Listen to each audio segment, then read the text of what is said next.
여러분 시간 우리 하나님 말씀을 통하여서요 우리 10년 가운데 새 은혜 임하기를 주님의 이름으로 축복합니다. 노벨 문학상을 수상했던 영국의 작가 조지 버나드 쇼는 영국 사회를 관찰하다가요 이 잘못된 사회의 일면을 보게 되었습니다.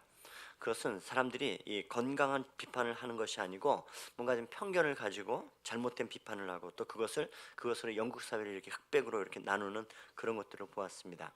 예를 들면 영국에서 이 미켈란젤로를 좋아하는 사람들은 희한하게도 로댕을 무조건 싫어합니다. 지성을 자초하는 사람들이 로댕의 작품이 어떤 것인지 관찰하거나 분석도 하지 않은 채로 그냥 로댕의 작품은 그냥 싫다라고 그렇게 이야기를 합니다. 버나드 쇼는 이런 사람들의 이 편견을 교정하기 위하여서요 집에서 큰 파티를 열고서는 특별히 미켈란젤로의 작품을 좋아하는 사람들만 골라서 그렇게 초청을 하였습니다. 그렇게 해서 벌어진 이 파티가 한창 무르익어갈 무렵에 이 버나드 쇼는 사람들에게 이런 얘기를 들려줍니다. 여러분, 제가 지금부터 여러분에게 귀한 작품 하나를 보여드리겠습니다 하고 그 옆방에서 준비되어 있던 그 조각품 하나를 가지고 와서 이야기합니다. 여러분, 이거 참 멋지지 않습니까? 이것은 유명한 로댕의 작품입니다. 이렇게 말하는 순간 사람들의 얼굴들이 굳어집니다.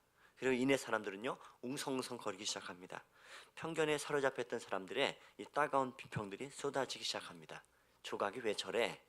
구조도 엉망이고 조형미라고는 아무것도 찾아볼 수 없네. 이렇게 온갖 비난들을 사람들이 쏟아붓기 시작하는데 그 이야기를 듣고 있던 이 버나드 쇼는요 다시 마이크를 잡고 그리고는 조금 당혹스러운 표정을 지으면서 이렇게 이야기를 했습니다. 아이고 여러분 죄송합니다.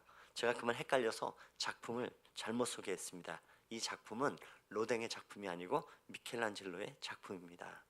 그때 거기 있던 사람들이 전부 다 또 조용해지더라는 이야기를 합니다. 이것을 가리켜 여러분 편견이라고 이야기합니다. 편견이라는 것의 이 사전적 의미는 공평하지 못하고 한쪽으로 치우친 생각이라 그렇게 얘기합니다. 한자에도 편견이라는 것은 뭐냐면 한쪽 면만 본다라는 뜻을 가지고 있습니다. 자, 여러분 편견이란 참 무섭습니다. 편견들이 가진 특징들을 보면 편견은 첫 번째로 오래 갑니다. 여러분 사람이요 첫 인상은요 불과 3초 안에 판단되어지고 결정되어진다고 얘기합니다. 그런데 그 3초 만에 형성되어진 그 사람의 인상이 20년이고 30년이고 넘게 가는 겁니다. 편견이 만들 때는 너무도 쉽게 그리고 순식간에 단순하게 만들어지지만 편견은 오래 간다는 것이 이 심각한 문제입니다. 또 하나의 편견의 특징은 무엇이냐면 사실을 왜곡시켜 버립니다. 여기 A라는 사람이 있으면 이 사람이 나쁜 사람으로 규정되어 있으면요 사람들은 그 사람이 무슨 말을 해도 아무리 사실을 얘기해도 선한 말을 한다 할지라도 그대로 받아들이지 않습니다. 마음 한켠에서는 스스로 말하기를 아마 나중에 무슨 꿍꿍이가 있을 거야 이렇게 그 사람 자체까지도 왜곡시켜 버리기가 참 쉽습니다. 또 하나 편견이 갖고 있는 특징들은 뭐냐 하면 이유 없이 사람을 미워합니다. 그런 말이 있어요. 며느리가 미우면 그 발 뒤꿈치가 계란 닮았다고 미워한다는 이야기가 있습니다. 목사가 미우면요 하늘의 언어를 말해도 하나님 말씀이요 들리지 않습니다. 사람이 미우면요 그 다음은 아무것도 할 수가 없습니다. 사실 사람을 미워하면 미워할 수 있습니다.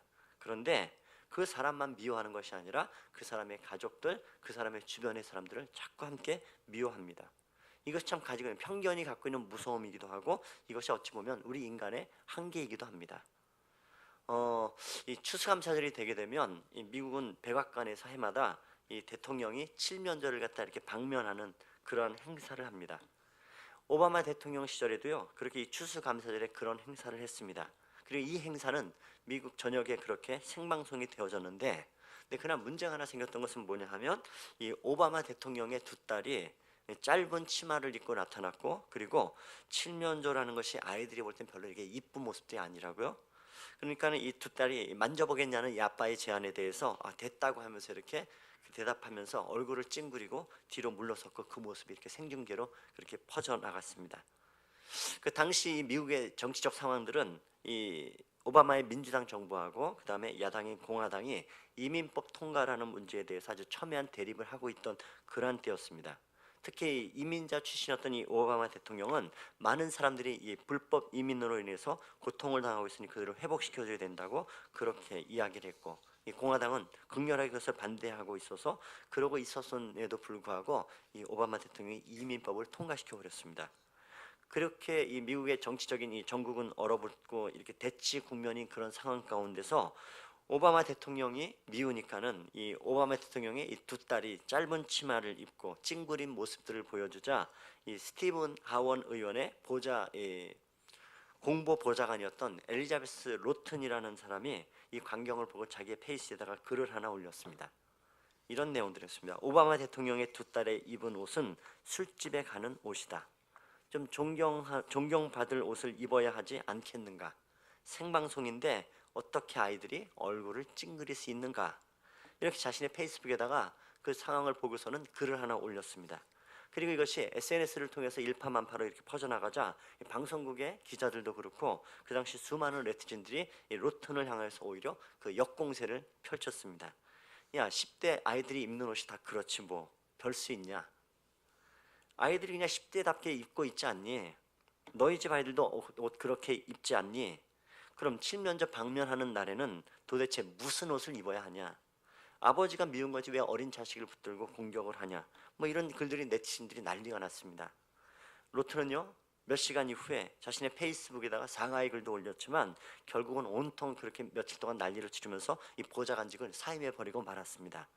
이 오바마 대통령에 대한 편견이 이유 없이 자식들을 미워하는 그런 사람이기 때문에 한동안 미국 사회가 시끄러웠던 적이 있습니다. 이것이 뭘 보여주는 것이 편견입니다.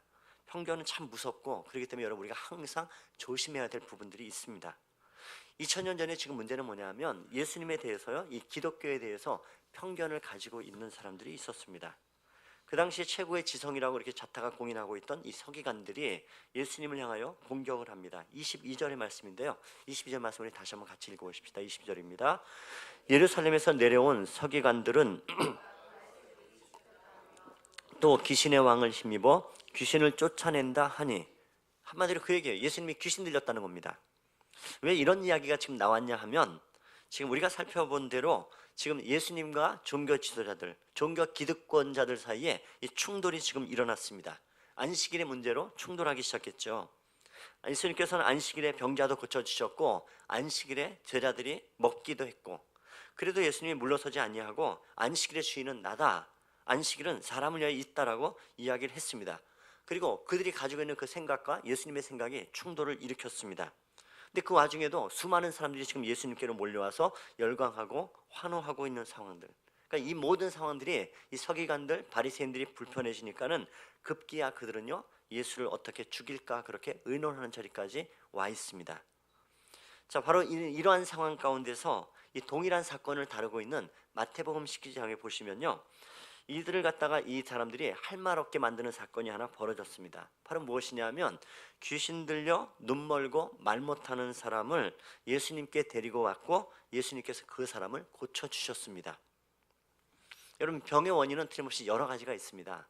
바이러스 때문에 병에 걸리기도 하고요, 사고 때문에 생기는 병도 있습니다. 그런데 병 가운데서는요 귀신 때문에 실제로 나타나는 병들도 있습니다. 반대로 모든 질병은 전부 다 귀신 때문이라, 감기를 걸리기만 해도 귀신 때문이라 이야기하는 이런 것들은 말도 안 되는 잘못된 것들이고요. 하지만 어떤 병은 실제로요 귀신 때문에 오는 병들도 분명히 있습니다. 제 눈앞에서 봤던 것 중에 한 가지는요, 어떤 사람이 그 넘어져서 팔이 이렇게 부러져 가지고 기부스를 했어요. 근데 소위 그 순간에 귀신이 정말 들어왔던 겁니다. 제가 고친 건 아니니까 오해하지 마시고 저도 봤다고요, 제 눈앞에서.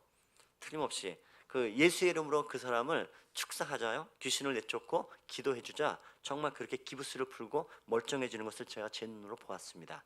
그러니까 모든 병에 다 그런 건 아니지만 어떤 병에 관해서는 실제로 귀신이 역사하는 경우들이 있습니다. 귀신 때문에 말 못할 수도 있고요, 귀신 때문에 눈이 멀 수도 있고, 귀신 때문에요 상태가 안 좋아지는 사람들이 있습니다. 그럴 때는 반드시 귀신을 쫓아내야 됩니다. 예수님이 지금 그 사람을 그렇게 귀신을 쫓아내고 안수하시고 고쳐주셨습니다. 그러니까 여기에는 예수님의 치유 사역과 더불어서 귀신을 쫓아내는 축사 사역이 함께했던 것입니다. 자, 그 일들이 지금 예루살렘에서 내려온 서기관들, 예수님이 지금 꼬투리 잡으려고 내려와 있는 사람들이, 이 사람들은 지금 바리새인들도 그 주변에 있고요, 그 사람들이 당장 자신들의 눈앞에서 벌어진 일 때문에 충격을 받습니다. 눈앞에서 눈 먼 사람이 떴거든요. 말하지 못한 사람이 말을 하기 시작합니다. 이거는 명백히 부인할 수 없는 사실입니다. 그건 많은 사람들은 뭐라 얘기하고 있냐면, 야, 이는 다윗의 자손이 아니냐, 한마디로 무슨 예수님 메시아가 아니냐, 지금 이렇게 반응을 하고 있습니다. 그러니까 이 사실을 문제는 서기관들이요 받아들일 수 없잖아요. 지금 여러분, 사람들이 왜 예수님을 이는 다윗의 자손이 아니냐, 메시아가 아니냐, 지금 이 소리를 왜 하고 있냐면, 유대인들은요 다 압니다. 뭘 아는가 하냐면, 이미 장차 오실 메시아에 대한 성경의 예언들이 있는데, 이사야서 35장이나 이사야 61장 이런 데들을 보면은 장차 오실 메시아가 오시며 하시는 일들을 언급되어져 있는데, 메시아의 증거 중에 하나가 바로 이 병고침의 일들입니다. 장차 오실 메시아에 대한 말씀의 언급들 중에 하나가 이사야 35장 5절 6절에 보면 이렇게 보면, 그때에는 메시아가 오시는 날에는 맹인의 눈이 밝을 것이며 못 듣는 사람의 귀가 열릴 것이며, 그때는 저는 자는 사슴같이 뛸 것이며 말 못하는 자의 혀는 노래하리니 이는 광야에서 물이 솟겠고 사막에서 시내가 흐를 것임이라. 예, 여러분, 실제로 예수님이 오시는 사역들이 바로 이와 같이 진행돼 갑니다. 근데 사람들은 이야기합니다. 메시아가 아니냐, 다윗의 자손이 아니냐라고 말이죠. 그래서 그 당시 그 광야에서 외치는 자의 소리로 그렇게 주 얘기를 평탄케 했던 이 세례 요한이 이 감옥에 갇혀서 예수님의 하신 일들에 대해서 이야기를 듣고 자신의 제자를 보내서 예수님께 묻습니다. 오시리가 당신이십니까? 그때 예수님의 대답이 뭐였냐면, 이 마태복음 11장 5절에 보시면, 맹인이 보며 못 걷는 사람이 걸으며 나병 환자가 깨끗함을 받으며 못 듣는 자가 들으며 죽은 자가 살아나며 가난한 자에게 복음이 전파된다 하라, 그렇게 얘기하거라, 그렇게 얘기해 줬습니다. 바로 무슨 얘기야? 그것은 전부 다 뭐냐 하면, 유대인들이 기다리고 있던 메시아가 오시며 하시는 일, 메시아의 특징들을 너무나 선명하게 잘 설명해 보여주고 있고, 바로 유대인들 이 말씀을 너무나 잘 알고 있는 사람이니까 이야기하는 겁니다. 이분이 바로 그 다윗의 자손이 아니냐라고요. 그런데 지금 예루살렘에서 내려와 있는 서기관들, 바리새인들은 그 말 자체가 당연히 못마땅하게 들리는 겁니다. 당장 눈앞에서 귀신을 쫓아내고 앞을 보고 말을 하는 일들을 봐요. 그래서 이 사람들이 열을 확 받아가지고 뭐라고 얘기하냐면, 바로 그것은 귀신의 왕 바알세불을 힘입어서 귀신을 쫓아낸다라고 엉뚱하게 망발로 해석을 해버린 겁니다. 여러분, 인간의 모습이 어떤 건 잘 보여져요. 아무리 인간은요 증거를 가져다 대도 악한 인간들은 받아들이지 않는 겁니다. 이 정도의 증거를 갖다 주면은 응하겠지? 아닙니다. 사람은 참 묘해요. 사람은요 자기가 믿고 싶은 것만 믿고요, 보고 싶은 것만 보고요, 듣고 싶은 것만 듣는 것이 사람의 본성입니다. 아무리 반대되는 증거들을 한 트럭을 갖다 준다 한들 믿기 싫으면 안 믿어버리는 것이 인간입니다. 여기 지금 이 서기관들과 바리새인들이요 그렇습니다. 예수님 메시아가 아닙니다. 자신은 그냥 전제해버리고 단정해버린 겁니다. 그러니까 이야기를 뭐라고 얘기합니까? 그거는 바알세불을 힘입어서 지금 귀신을 내쫓고 있다라고 얘기합니다. 그런 그들을 향해서 예수님께서 지금 하시는 말씀이 바로 24절로 26절의 말씀인데, 자, 우리 24절로 26절 말씀 우리 같이 다시 한번 읽겠습니다. 또 만일 나라가 스스로 분쟁하면 그 나라가 설 수 없고, 만일 집이 스스로 분쟁하면 그 집이 설 수 없으며, 만일 사단이 자기를 거슬려 일어나 분쟁하면 설 수 없고 망하느니라. 예, 스스로 분쟁하면 그 집은 망하는 것이고, 스스로 분쟁하면 그 나라는 설 수 없어. 무슨 얘기예요? 이 말의 원문의 뜻은 그겁니다. 분열하면 망한다. 일반화시키면 무슨 얘기예요? 모든 것이 분쟁하면, 분열하면 망하고 하나 되면 흥한다. 지금 예수님이 그 얘기하고 계십니다. 야, 사단이 사단을 쫓아내면 그 사단의 나라가 설 수 있겠느냐? 어떻게? 분쟁하면 망하는 거다. 여러분, 우리 인생을 살다 보면 우리 주변에요 대적들이 있어요. 우리를 방해하고 그렇게 방해하는 세력들을 보면 아주 참 강력해 보입니다.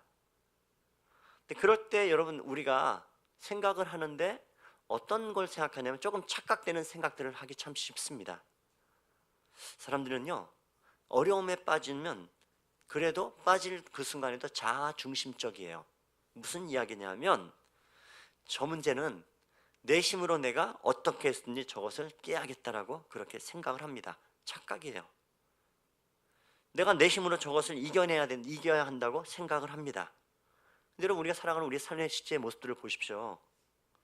대적을 내 힘으로 이기고 내 힘으로 깬 적은요 사실 거의 없습니다. 오히려요 가만 보면 내가 이기긴 이겼는데 내 힘이 작동했던 것보다는 그냥 상대가 스스로 그냥 분쟁을 하고 무너져 버립니다. 그것을 하나님이 허용하신단 말이에요. 어떻게 된 일인가? 가만 보십시오, 여러분. 하나님이 하신 일들을 봐보십시오. 결국은 분쟁으로 무너지게 돼요. 그렇게 해서 무너져 버리지 뭐 공격해서 이기는 것이 아니란 말이에요. 여러분, 성경에 보이면요, 상대방 참 강해 보이지만 하나님이 역사하시면 그들을 분열시켜서 그렇게 무너뜨리는 사건이 여러 군데에 등장하는데, 역대하 20장에도 보시면은 유다의 여호사밧 임금이 나옵니다. 이 여호사밧 임금에 대적하기 위해서 이 모압과 암몬과 마온의 이 강력한 연합군이 여호사밧의 유다에 쳐들어왔습니다. 그러니까 악의 연대가 있어요. 이런 모압과 암몬과 이 마온의 연합군 앞에서 맞서 싸우는 이 여호사밧이 얼핏 보면요, 참 답답해 보이는 행보를 시작합니다. 전쟁을 나가는데 어떻게 해요? 성가대를 앞세워요. 찬송을 하고 기도를 합니다. 그들은 선포합니다. 전쟁은 여호와께 속한 것이라. 그렇게 선포해요. 찬양합니다. 하나님만 바라봐요. 이미 여호사밧은 이 전쟁을 치르는데 굉장히 희한한 방법으로 지금 이 전쟁을 치르고 있어요. 그런데 그 전쟁에서 실제로 대적을 물리치고 승리를 거둡니다. 여러분, 대적은 악의 연합을 이루고 있고 아주 강력한데 여호사밧이 그들을 무너뜨려 버렸습니다. 그리고 이겼어요. 여호사밧이 어떻게 이겼는가? 내용을 보면요, 한마디로 그겁니다. 연합군이요 분열한 겁니다. 역대하 20장 22절로 23절 보면 말씀합니다. 그 노래와 찬송이 시작될 때에 여호와께서 복병을 두어 유다를 치러 온 암몬 자손과 모압과 세일산 주민들을 치게 하심으로 그들이 패하였으니 곧 모압과 암몬 자손이 일어나 세일산 주민들을 쳐서 진멸하고 세일 주민들을 멸한 후에는 그들이 서로 쳐 죽였더라. 참 희한한 일이 벌어져요. 자기들끼리 내분이 일어나는 겁니다. 적들이 연합을 했는데 이 세일산은 에돔이에요. 지금 마온으로 이야기하고 있는 사람들입니다. 갑자기 근데 그들 안에서 내분이 일어나가지고요, 모압과 암몬이 세일산 에돔 주민들을 멸합니다. 그리고 셋 중에서 하나를 없어지고 난 이후에는 또 어떻게 해요? 그들이 서로 쳐 죽였더라. 무슨 얘기 돼요? 남은 둘이 또 서로 싸우고요, 자기들끼리 그냥 공멸해 버렸대요. 모압과 암몬이 서로 싸우고 그냥 이 전쟁은 그냥 끝나버렸답니다. 하나님이 하신 일이 뭐예요? 연합군에 분열의 영을 넣으시고 무너뜨린 겁니다. 대적들은 그냥 자기들끼리 분열하고 스스로 그냥 무너져 버려요. 우리 이런 말 있잖아요. 뭐 손 하나 대지 않고 코 푼다는 격으로 정말 그런 일 벌어진 겁니다. 누가 하신다고요? 하나님이 하세요. 얘들을 그렇게 인도해 가세요. 여러분, 우리 주변에 하나님이 도우시는 강력한 대적을 어떻게 이깁니까? 하나님이 그 대적을요 분열케 하게 하시고 그렇게 스스로 무너뜨립니다. 하나님이 하시는 일들이에요. 여러분, 히스기야 임금을 기억합니다. 아수르 왕 사네립이 18만 5천의 대군을 이끌고서는 예루살렘을 포위했습니다. 히스기야 그때 한 일은 뭐예요? 성전에 올라가서 기도합니다. 기도한다고 뭐가 되는가? 된다고요. 어떻게 이깁니까? 자기들끼리 싸워요. 하나님께서 분열의 영을 갖다 그들에게 보내셨고 자기들끼리 싸워서 18만 5천이 하룻밤 사이에 그냥 다 죽어나갑니다. 그리고 사네립은 아수르로 돌아가서는요, 자기의 아들의 손에 칼에 맞아 죽고 맙니다. 완전히 내분이 일어나고 그렇게 무너집니다. 여러분 보십시오. 항상 하나님의 방법이 있어요. 여러분, 그렇기 때문에 우리가 살아갈 때마다 여러분 세상과 환경과 주변 볼 필요가 없는 겁니다. 철저하게 하나님만 믿고 의지하면 악의 카르텔이 있다 할지라도 악의 카르텔은요 스스로끼리 똘똘똘똘 뭉쳐 있어요. 절대로 안 꺼질 것처럼 보여요. 그런데 아무리 강력한 대군이라 할지라도 하나님이 역사하시면 스스로 무너지고 그렇게 깨져버리는 것이 하나님의 방법입니다. 여러분, 요한계시록에 보시면은요, 마귀도요 삼위일체 하나님을 흉내내서 존재해요. 성부, 성자, 성령 이 세 하나님을 흉내내서 요한계시록에 보시면 마귀와 음녀와 짐승이 등장합니다. 이 셋은요 똘똘똘 뭉쳐갖고요 일을 하나 딱 해요. 성도들을 괴롭혀요. 재미있는 현상은 요한계시록 12장까지 보시면요, 이 마귀와 음녀와 짐승이 똘똘똘똘 뭉쳐갖고 실로 성도들을 괴롭힙니다. 근데 요한계시록 17장에 가시면 어떤 일이 벌어지냐면 17장 6절 말씀, 16절 말씀인데 우리 같이 읽어보죠. 내가 본 바 이 열불과 짐승은 벌거벗게 하고 그의 살을 먹고 볼로 아주 살으니라. 무슨 얘기예요? 똑같잖아요. 지들끼리 싸우다가요 무너져 버리는 것이 마귀의 운명입니다. 여러분, 이것이 바로 하나님의 일하심이에요. 여러분, 우리가 세상을 살다 보면 항상 세상은 강해 보입니다. 녹록지 않아 보이죠? 여러분, 그런 세상 앞에서 하나님을 믿고 섬기고 우리가 나아가면 얼핏 보면 이런 믿음의 반응들이 굉장히 이거 세상 물정 참 모르고 답답하게 한다라고 이야기를 해 보입니다. 그런데 여러분, 그 보이는 세상이 전부가 아니라고요. 누가 계세요? 보이지 않는 하나님이 계세요. 그 하나님이 역사하신단 말이에요. 여러분, 하나님께서 필요하시면요, 그래서 그냥 악한 자는요 악한 대로 그냥 허용해 두세요. 당장은. 근데 그 악한 자 앞에 서면, 그냥 여러분 대적 앞에 서면 당장은 커다란 그 장벽 앞에 서는 느낌들이 있습니다. 야, 저걸 내가 어떻게 이겨낼 수 있겠는가? 아무리 머릿속에 여러분 그림을 그려내봐야 그림이 안 나와요. 아무리 계획을 짜낸들 매번 내가 그렇게 계산을 해보지만, 계산하고 주변의 환경을 바라보고 이것저것 여러분 짜맞춰도요, 문제는요 계산이 안 떨어져요. 계획이 안 나온다고요. 내가 하는 일은 소용이 없는 겁니다. 여러분, 하나님의 도우심이 무엇이든가요, 참 희한합니다. 물론 하나님이 직접 하늘로부터 불을 떨어뜨리는 도우심도 있을 수 있지만, 하나님의 도우심은 항상 내가 상상하지만 내 계산치 못하는 기가 막힌 방법으로 풀어가시는 하나님의 역사심이 있단 말이에요. 생각지 않게 대적을 분열시키고 스스로 무너뜨려 버립니다. 여러분, 어둠과 악은요 그렇게 분열하고 그렇게 무너지는 겁니다. 여러분, 이번 주 우리가 목요일 날 이후부터 우리가 시편 뭡니까? 9편부터 묵상해 왔다고요. 9편, 10편 이렇게 묵상해 왔는데, 이 시편 9편이 이번 주 여러분 묵상하신 9편은 다윗의 찬송인데, 그 위에 표제어에 그 1절 위에 제목에 보시면은 뭇 라벤에 맞춘 노래라 그렇게 되어져 있습니다. 뭇 라벤이라는 게 뭐냐 하면, 연약한 자가, 뭇 라벤이 대적인데 강력한 패권을 갖고 있는 대적이에요. 그 대적을 무너뜨리고 부르는 노래라고요. 이 노래를 다윗이 불러요. 그 고백 가운데 무슨 고백이냐? 결국 그 고백, 나는 아무 능력이 없어요.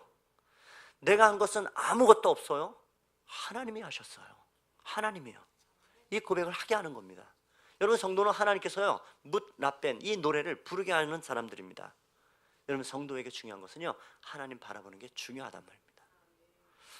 이 독일의 히틀러가 2차 세계대전 당시에 이 주변의 국가들 갖다 침략하고 이렇게 점령을 해나갔습니다.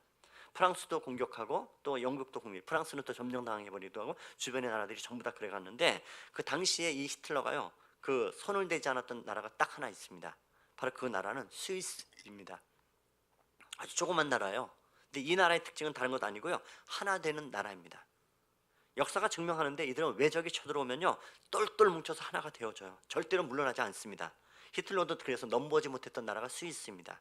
여러분, 하나됨의 힘이 있는 것, 그것이 스위스의 힘입니다. 이게 얼마나 강한지를 잘 보여줘요. 여러분, 교회도 보십시오. 성도는 언제 강한 겁니까? 성도는요, 교회는요 하나 되면 강합니다. 하나 되게 만드는 힘은 예배에서도 있고 하나님의 성령의 능력이 있고, 그런 그 교회는 함께요 어떤 대적도 이길 수가 없습니다. 악한 대적들이 이길 수 없는 것이 교회입니다.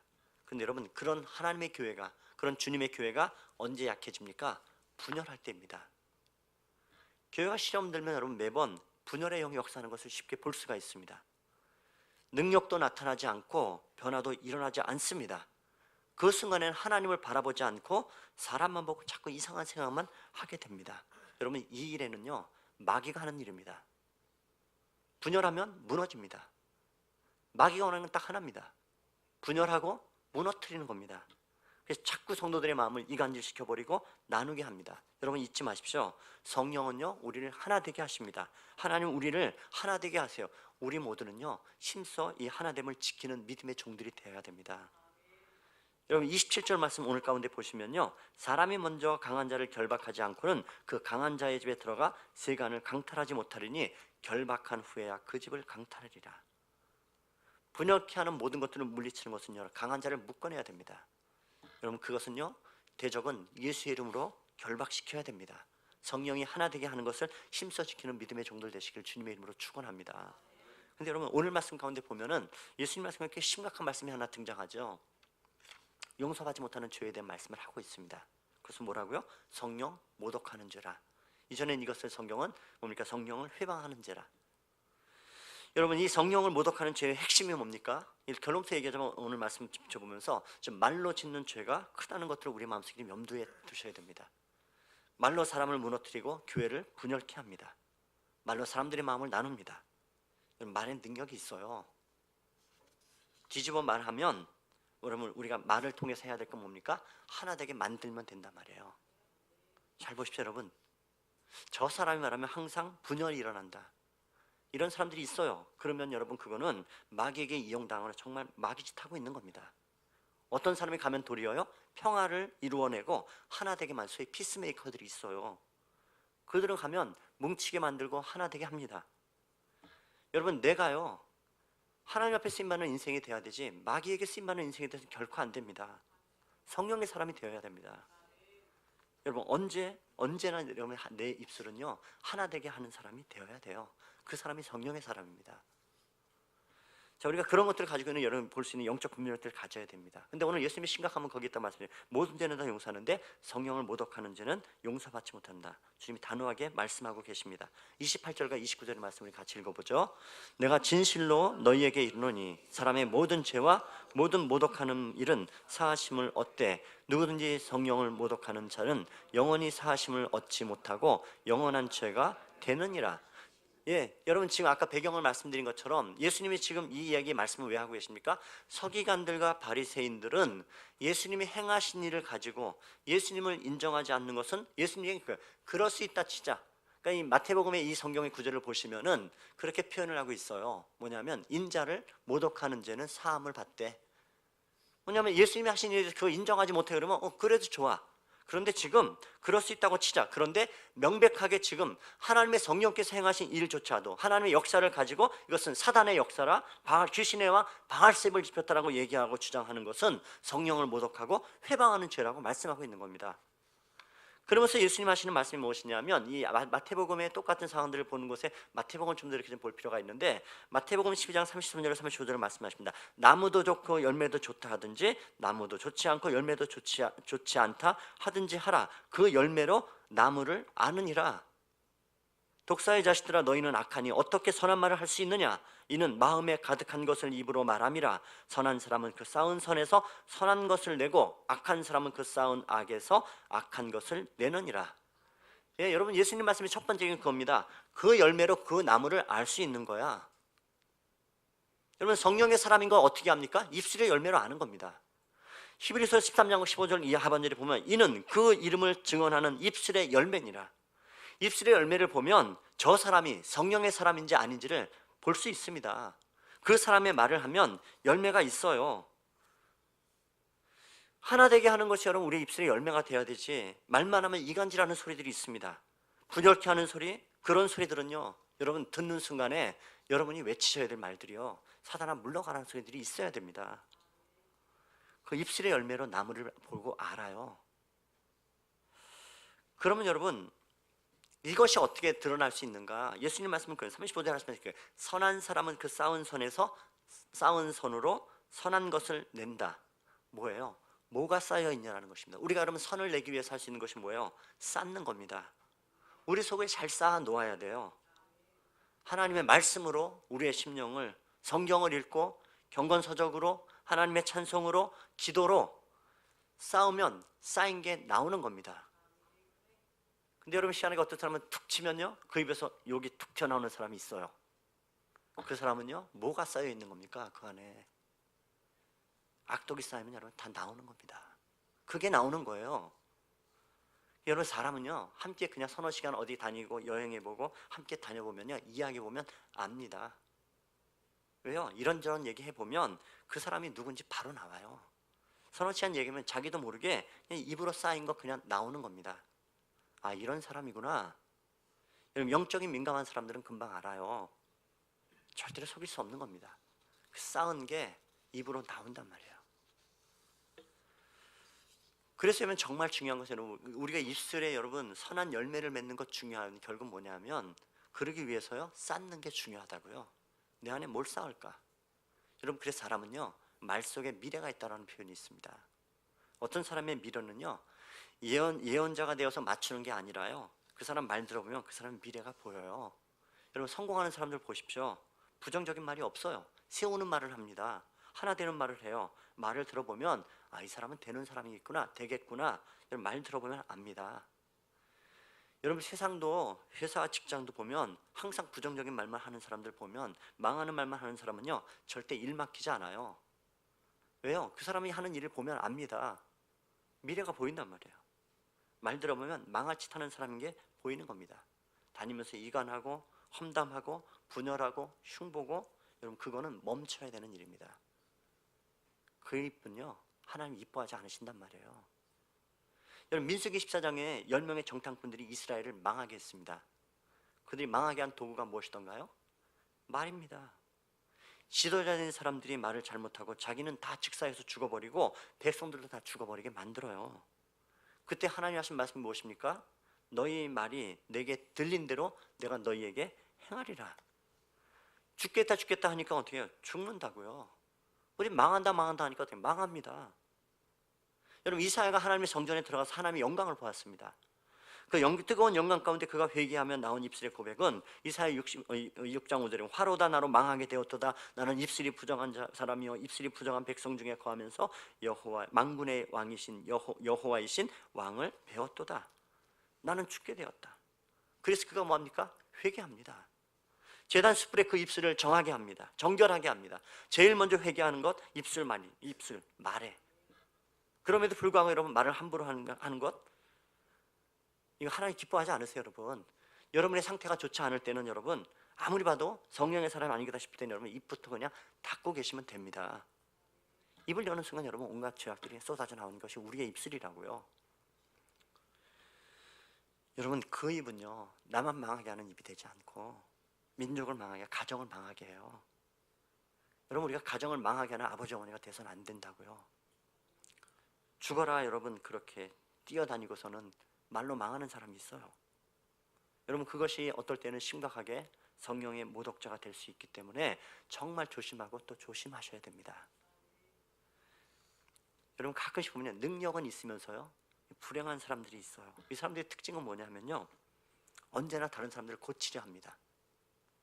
자기를 고칠 생각은 하지 않아요. 죽답게도 다른 사람을 고치려는데 대부분에요 언어는 그렇게 언어의 대부분을 사용합니다. 근데 그때 다른 사람을 고치려고 사용하곤 그 언어가 무엇입니까? 저주이고 비판입니다. 그러니까 무너지는 거예요. 세상에 제일 어리석은 사람은 그런 사람이에요. 자기를 못 봐요. 죽답게도 못 봅니다. 여러분, 사람은 절대 심판주가 아니에요. 이번 주 10장에도 우리에게 하시는 말씀이에요. 사람은 심판주가 될 수 없다고 얘기합니다. 심판주는 하나님이시라. 근데 자꾸 자기가 심판주라고 착각을 합니다. 여러분, 정말 조심해요. 도리어 그 말에 내가 심판을 당한다고요. 오늘 예수님 말씀이 그것입니다. 마태복음 12장에 예수님이 36절 하반절부터 보시면은 심판날에 이에 대하여 신문을 받으리니 내 말로 의롭다함을 받고 내 말로 정죄함을 받으리라. 여러분, 행동하기 전에 말이 제일 큽니다. 하나님 여러분 세상을 말씀으로 만드셨어요. 여러분, 죄 중에 가장 큰 죄는요 행동이 아니고 말에 있습니다. 그래서 여러분, 우리가 해야 될 일은 뭘까요? 하나님께 영광을 돌리는 겁니다. 자, 여러분, 오늘 말씀을 통해서 우리가 기억하고 정리해 보십시다. 우리요 성령께서 하시는 일은 우리로 하나 되게 하시는 일들을 행해 가십니다. 그러니까 여러분, 나서서 일하기 전에 하나됨을 이루는 것이 가장 강력해지는 첫 번째 우리의 과제입니다. 하나됨을 유지하지 못하게 만드는 것이 무엇인가? 그것은 마귀의 장난질입니다. 그래서 여러분, 그 다음에 중요한 것은 뭐냐면 말에 있다고요. 입술의 열매. 하나님의 성령께서 그 말을 통해서 하나 되게 하시고, 악한 영은요 말을 통해서 분열을 일으킵니다. 말은 그래서 그 다음으로 두 번째 개념으로 중요합니다. 이 말의 능력을 잘 사용해서 하나됨을 이루어라. 반대로 말의 능력을 잘 사용해서 분열케 하는 어둠의 영들을 물리쳐라. 여러분, 우리가 신앙생활하면서요 또 우리가 가정생활도 마찬가지고요 어디서든 마찬가지입니다. 하나 되게 하는 입이 되어야 됩니다. 세우는 입이 되어야 됩니다. 하나됨을 통하여서 찬송을 통해서 하나가 되어지고 서로를 격려를 통해서 하나 되게 하고, 악한 마귀가 분열케 할 때는 쫓아내버리고, 여러분의 입술은요 성령이 하나 되게 하신 일들을 힘써 지키는 사람 되어야 될 줄 믿습니다. 여러분, 그런 여러분의 입술이요 영혼을 세우는 사람, 가정을 일으켜 세우는 사람, 여러분의 주변을 일으켜 세우는 사람, 이 교회 공동체를 정말 하나님의 은혜 가운데 하나 되게 만드는 그런 귀한 하나님의 백성들, 우리 모두 복된 자의 자리 가운데 세워서는 우리 모두 되시기를 높으신 주님의 이름으로 축원합니다. 우리 같이 기도하겠습니다. 하나님 아버지, 우리로 하나 되게 하시는 귀한 은혜의 마음들을 주시는 하나님을 찬양합니다. 하나님, 우리가 그런 사람들 되게 하여 주십시오. 하나님의 성령이 힘써 하나 되게 하신 그것으로 우리가 세워가는 사람들 되게 하여 주십시오. 하나님의 은혜 가운데 우리의 심령이 세워져 가고 그 은혜로 가정을, 주변을, 일터를, 또한 우리의 믿음의 공동체를 하나님의 성령이 하나 되게 하신 것을 힘써 지켜내는 은혜의 사람들 되게 하여 주십시오. 우리 입술에 하나님 귀한 파수꾼도 세우시되 우리의 심령 안에 하나님 선한 하나님의 은혜로 가득히 채워 주십시오. 은혜의 심령으로 채우고 그 은혜가 흘러가는 사람들 되게 하여 주십시오. 축복의 은혜로 우리의 심령을 가득히 채우고 축복의 은혜가 흘러가는 사람들이 되게 하여 주십시오. 사랑함으로 우리의 심령 안을 가득히 채우고 격려함으로 내 사랑하는 형제자매들을 하나님 주변을 돌아보고 격려하고 세워가는 사람들 될 수 있도록 은혜 위에 은혜를 더하여 주옵소서. 모든 어둠과 분열케 하는 영들은 예수 이름으로 떠나게 하여 주시고 하나님, 우리가 성령이 하나 되신 것을 힘써 지키며 은혜의 공동체를 세워가고 은혜의 가정을 세워가고 하나님 은혜의 일터를 만들어가고 내 이웃과 주변의 모든 사람들의 영혼들을 세워가는 복된 하나님의 사람들 되게 하여 주옵소서. 주님께 감사를 드리옵고 예수 그리스도의 이름으로 기도드렸습니다. 아멘.